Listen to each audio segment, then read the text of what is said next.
नमस्कार दोस्तों, श्रमिक आवाज की तरफ से आज दिनांक 30/5/2020 को आपका हार्दिक अभिनंदन। श्रमिक आवाज देश के श्रमिकों की एक जीती जागती आवाज है। हमारा प्रयास उनकी समस्याओं को उनके जरूरतों के अनुसार समय समय पर लेख देकर उन्हें अपडेट करना है। आपको यदि ये चैनल पसंद आए तो निश्चित तौर पर इसे सब्सक्राइब करें। दोस्तों, आज का दिन 30/5/2020 भारतवर्ष के श्रमिकों के लिए बड़ा ही ऐतिहासिक दिन है।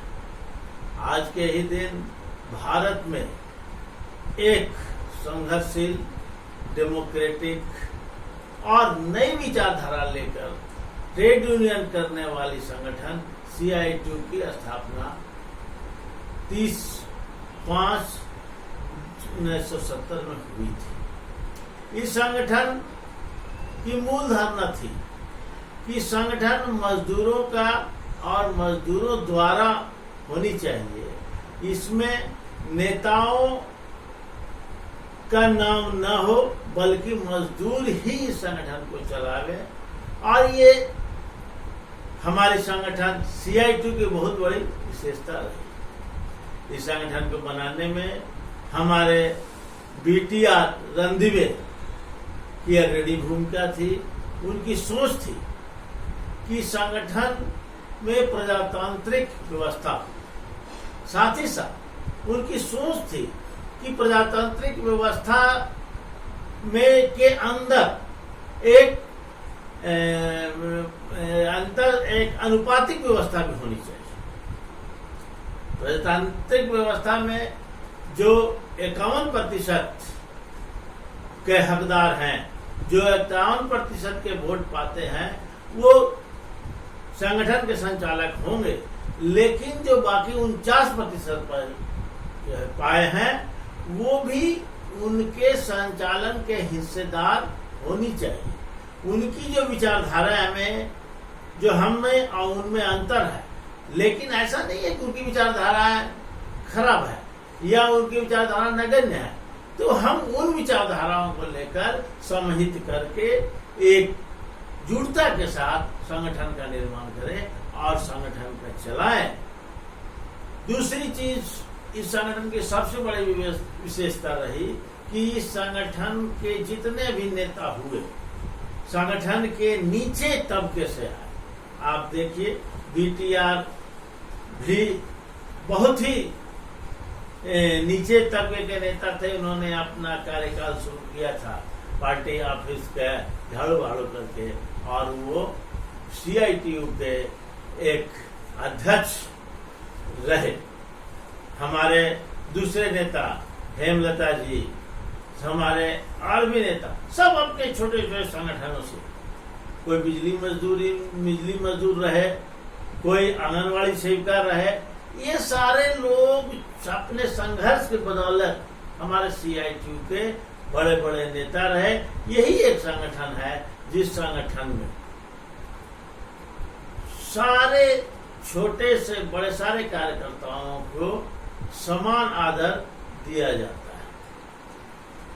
हम BTR जो इस संगठन के मेन संगठन करता थे, उनका कहना था कि अभी तक जो संगठन हम लोग ऑर्गेनाइज सेक्टर में सिर्फ कर रहे हैं, इससे ट्रेड यूनियन आगे नहीं बढ़े।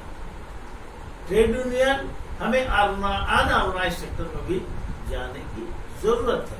और इसी जरूरत के तहत आप देखें, CITU में आशा, ममता और आंगनवाड़ी की एक विशाल फौज खड़ी है, और वो एक नेतृत्वकारी फौज के रूप में है। हमारी कॉमरेड हेमलता, वो उसी संगठन से आती है। दोस्तों, CITU एक बहुत ही व्यवहारिक संगठन रही। उसका सोच था कि हम केवल अपने परिणामों को लेकर यदि आंदोलन करेंगे तो वो बहुत दिन तक टिकाऊ नहीं होगा। आंदोलन हमें सही नीति बनानी भी करनी चाहिए।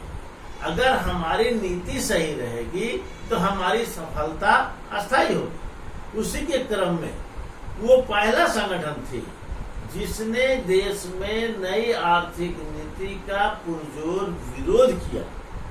उस वक्त दूसरे संगठनों ने यह कहकर इस संगठन का आलोचना की कि ये राजनीतिक डिमांड है। सीआईटी को कहना है कि अगर नीति सही रहेगी, नीति राजनीति सही रहेगी, ये नई आर्थिक नीति मजदूरों के हक को छीनने वाली नीति है, इससे देश में बेरोजगारी बढ़ेगी, तो हम इसका विरोध करेंगे। बाद में आपने देखा कि हिंदुस्तान के जितने ट्रेड यूनियन, चाहे वो इंटक के हों या बीएमएस के हों, आज उस नीति के खिलाफत में खड़े हुए हैं और लगातार पूरे देश में 14 हड़तालें संयुक्त रूप से उन लोगों ने इस आर्थिक नीति को मुख्य मुद्दा बनाकर किया। यही सीआईटीयू की खासियत है कि ये एक व्यवहारिक संगठन है। सीआईटीयू की ये भी समझ है कि अकेले कोई भी संगठन देश में परिवर्तन नहीं ला सकते, मजदूरों के हक की लड़ाई नहीं लड़ सकते हैं।